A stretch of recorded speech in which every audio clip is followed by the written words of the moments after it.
And in the hours after this announcement, many are left wondering what happens now. Braden Ross sat down with political expert and pollster Charles Franklin to get some of those answers. She joins us now with more.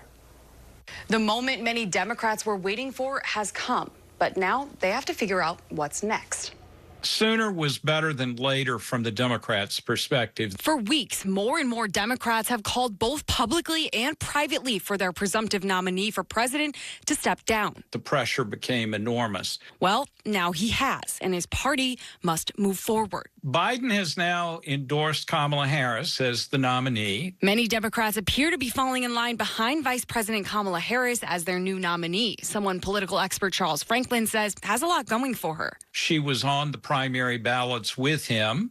Also, she can take over the vast majority, if not all, of the fundraising that the Biden-Harris campaign has done. So it's a much smoother transition. She's also been vice president for 3.5 years, and people know her much better than they know any of the governors or senators who are being talked about. Of those other options, Franklin says polls show Harris does the best against former President Trump. Plus, Franklin says many of those alternatives may have their sights set on a different election. A number of these people are very strong potential candidates for 2028. And may not want to get involved in a last-minute race that can be divisive within the party. As far as what will happen when the party gathers for their national convention in Chicago in just a few weeks, I think there'll be a tremendous pressure to be in line before they get to Chicago. Whether they can pull it off is an open question. I think there will be a big effort within the party to work that out ahead of time and turn the convention into a unifying event rather than a divisive event. So here's what we'll be watching as this situation develops. 1, will Kamala be the consensus candidate, or will serious challengers arise? 2, what will President Biden say when he speaks to the nation this week? And also, how will both of these parties change their campaign strategies moving forward?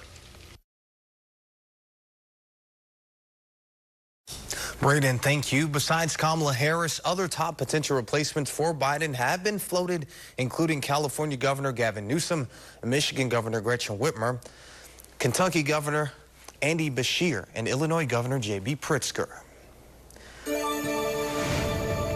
Vice President Kamala Harris will be in Milwaukee on Tuesday. The details of her stop are currently unknown, but this will be her 5th visit to the Badger State this year. She's made multiple stops in the Milwaukee area, in Madison, and in La Crosse. Fox 47 will have coverage from her event. The decision to nominate Kamala Harris was welcomed by those in Wisconsin as well. They spoke to political reporter Will Keneally, who has more. We owe a great debt of gratitude to President Joe Biden. Wisconsin elected officials applauded the president for making what they said was the hard but right choice to not run for re-election.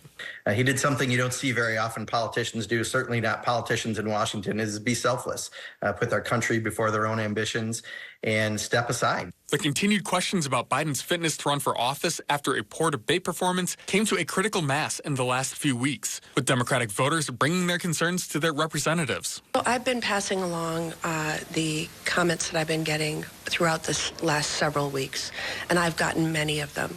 There's also a concern that having Biden at the top of the ticket could lower turnout for down-ballot Democrats, like Wisconsin Senator Tammy Baldwin. With Biden out of the race, Democrats say they can run on his record without having to field questions about his fitness. We worked on the infrastructure legislation, the CHIPS and Science Act that is so benefiting our state of Wisconsin, and the Inflation Reduction Act.